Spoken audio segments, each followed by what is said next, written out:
अऊज़ु बिल्लाहि मिनश्शैतानिर्रजीम बिस्मिल्लाहिर्रहमानिर्रहीम वलतकुम मिनकुम उम्मतुन यदऊना इलल खैरि व यअमुरूना बिल मअरूफि व यनहौना अनिल मुनकर व उलाइका हुमुल मुफ्लिहून वला तकूनू कल्लज़ीना तफ़र्रक़ू वख्तलफ़ू मिन बअदि मा जाअहुमुल बय्यिनात व उलाइका लहुम अज़ाबुन अज़ीम यौम तबयज़्ज़ु वुजूहुम व तस्वद्दु वुजूह फ़अम्मल्लज़ीना अस्वद्दत वुजूहुहुम अकफ़रतुम बअद ईमानिकुम फ़ज़ूक़ुल अज़ाब बिमा कुन्तुम तकफ़ुरून व अम्मल्लज़ीना अबयज़्ज़त वुजूहुहुम फ़फ़ी रहमतिल्लाह हुम फ़ीहा ख़ालिदून।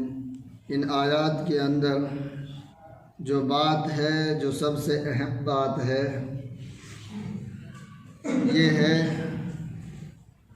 कि आदमी अपने आप से भी इखलासमंद हो, अमाल नेक अमाल करने वाला हो और दूसरे लोगों को भी जो है उन नेक अमाल की तरफ बुलाए, यानी उनकी दावत देवे और ख़ुद भी बुराइयों से रुके, गुनाहों से परहेज़ करे और दूसरों को भी जो है गुनाहों से रोकने की कोशिश करे। मैंने इब्न कसीर के जो है हाशिए में ये बात पढ़ी कि जब मुस्तहब कोई छोड़ता है तो लोगों के ऊपर जो है, जो उनको मुस्तहब छोड़ते हुए देखते हैं, उनको समझाना भी मुस्तहब हो जाता है। जब कोई सुन्नत को छोड़ता है तो देखने वाले उनके ऊपर जो है ये सुन्नत हो जाता है कि उसको समझाए बुझाए कि वो सुन्नतों को ना छोड़े। जब अगर कोई आदमी फ़राइज़ को छोड़ता है तो फिर आदमी के ऊपर जो है ये फ़र्ज़ हो जाता है कि वो लोगों को जो है फ़राइज़ की तरफ बुलाए। समझ रहे हो बात क्या कह रहा हूँ? बाकी आप अभी तर्जमे में इस बात को साफ तौर से समझ लोगे, लेकिन ये बात भी समझ लो कि जो है हर एक सहाबी जो है दाई हुआ करता था। दाई यानी लोगों को समझाने वाला। पहले आदमी खुद से जो है अगर किसी को बुराई से रोक रहा है, खुद उस बुराई से रुके। हाँ, ये ज़रूरी नहीं है, इसमें ज़रूरी नहीं है, इसमें लाजिम और कोई ज़रूरी नहीं है कि वह आदमी खुद गुनाहों से नहीं रुक रहा और सामने वाले को रोक रहा है। हो सकता है कि यह आदमी दूसरों को रोकते रोकते खुद भी बुराई से रुक जाए। इसमें कोई क़ैद नहीं है। लेकिन यह है कि बुराई जो आदमी बुराई सामने देख रहा है, उसके 3 कैटेगरी बतलाई कि ईमान की 3 कैटेगरी होती हैं। हदीस पाक में जो आता है कि या तो वो हाथ से रोक देवे कि अगर इतनी ताकत है, या वो ज़बान से रोक देवे अगर ज़बान से रोकने की भी ताकत नहीं है। कम से कम जो है ये ईमान का आखिरी दर्जा है, आखिरी हिस्सा है कि वो दिल से बुरा माने, दिल से बुरा माने। अब यहाँ पर मैं एक बात बतलाता चलूँ कि बनी इसराइल जो है, एक हदीस पाक में आता है कि वो लोग बुराइयों से रोकते और फिर उन्हीं के साथ बैठ जाया करते थे। उनके दिल पर कोई असर नहीं होता था उन बातों। हराम काम करना, गुनाह कबीरा करना, और फिर एक जमात कुछ लोग उन्हें मना करते थे, फिर उन्हीं के साथ में उठना बैठना, यानी हर तरीका कोई उन्हें एहसास नहीं होता था। वो समझते थे कि हमारा काम पूरा हो गया। और ऐसा भी नहीं है कि इस्लाम ये नहीं सिखाता। इससे ये बात को मत समझ लेना कि जो आदमी गुनाह कर रहा है उससे हर रिश्ते नाते को हम तोड़ लेंगे। इससे इस बात को मत समझना।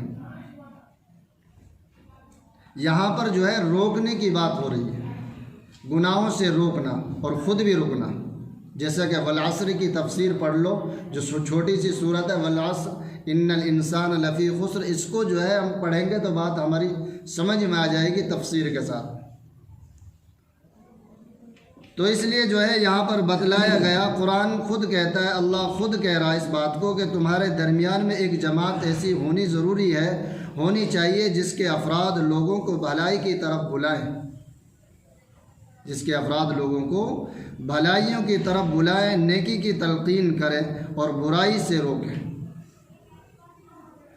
नेकी की तलकीन करें और बुराई से लोगों को रोकें, और ऐसे ही लोग जो है फलाह पाने वाले हैं, यानी कामयाब हैं। ऐसे लोगों के बारे में फरमाया, खुद अल्लाह फरमाता है ऐसे लोग जो है कामयाब हैं। और उन लोगों की तरह ना हो जाना जिनके पास खुले खुले दलाइल आ चुके थे, उसके बाद भी उन्होंने आपस में फूट डाल ली और इख्तिलाफ में पड़ गए। ऐसे लोगों को सख्त सज़ा होगी, ऐसे लोगों को सख्त सज़ा होगी। जैसे अहले किताब ने जो है हज़रत मुआविया बिन अबी सुफियान मक्का मुकर्रमा तशरीफ़ लाए, हज का मौका था। उस वक़्त जो है हज़रत मुआविया बिन अबू सुफियान रदियल्लाहु अन्हु ने कहा कि अहले किताब की तरह मत हो जाना कि वो हर बात में इख्तिलाफ करते हैं, नई इत्तिफाक़ियाँ पैदा करते हैं, और इसी इख्तिलाफ़ात की वजह से कि उन्होंने अपनी शरीयत को जो है बिगाड़ के रख दिया। अहले किताब के अंदर 72 फ़िरक़े बन गए थे, और मेरे नबी ने फरमाया ये इख्तिलाफ मेरी उम्मत में भी होगा, उसमें 73 फ़िरक़े होंगे। फिर हज़रत इब्न अब्बास रदियल्लाहु अन्हु की वो हदीस याद आती है कि कौन लोग सही तरीक़े पर हैं, कौन लोग सही तरीक़े पर हैं। वही लोग सही तरीक़े पर हैं जिन्होंने अल्लाह की रस्सी को मजबूती से थामे हुआ है, यानी दीन को सही तरीक़े से जो है उन्होंने थाम रखा है, और दीन पर सही तरीक़े से वो लोग चलते हैं। अब दीन जो है मेरे पसंद ना आने की बात का नहीं है, उसको दीन नहीं कहते। मेरी समझ में तो नहीं आता जी, वो मौलवी क्या कहता है, तुम क्या कहते हो जी, इसका नाम दीन नहीं है जी। समझ में आए या ना आए, कुरान और हदीस हमारे सामने दलाइल के तौर पर आ गए तो मानना उसका ज़रूरी है, और उसका इनकार जो है कुफ्र तक आदमी को पहुंचा देता है। ये इख्तिलाफात हैं जो हमारी उम्मत में हैं, और ये बात नई ताती भी ध्यान से सुन ले कि ऐसे इख्तिलाफात का कितना सामना आपको करना पड़ेगा।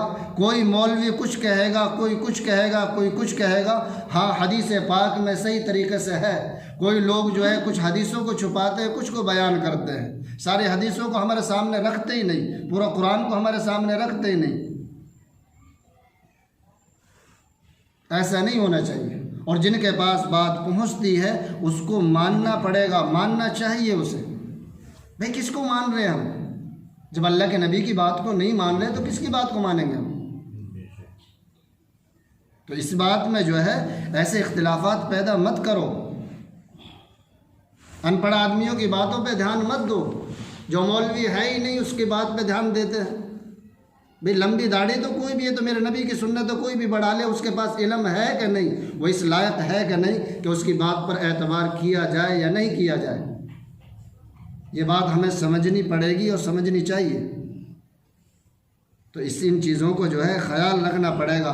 हज़रत इब्न अब्बास रज़ियल्लाहु अन्हु ने फरमाया कि वही लोग कामयाब हैं जो लोग सही तरीक़े से, जो मेरे नबी दीन लेकर के आए हैं, दुनिया में तशरीफ़ लाए, जिस दीन को लेकर के तशरीफ़ लाए हैं, उसी दीन पर चलना हमारी कामयाबी है। वही लोग कामयाब है, उसका अलावा लोग कामयाब नहीं है। वो 72 फ़िरके कौन से होंगे, कौन से नहीं होंगे। हमें ख़ुद इस्लाह की ज़रूरत है कि हमें वो समझना चाहिए। मैं कहूँ कि मैं तो जन्नती हूँ, मैं तो जो है बिल्कुल कामयाब हूँ, ये मेरी गलत, सबसे बड़ी गलत फहमी ये है, ये शैतान का सबसे बड़ा धोखा है। इसको निकालना पड़ेगा, फिर आगे बढ़ना पड़ेगा, मुझे सुनना पड़ेगा, उसकी भी सुननी पड़ेगी, उसकी भी सुननी पड़ेगी।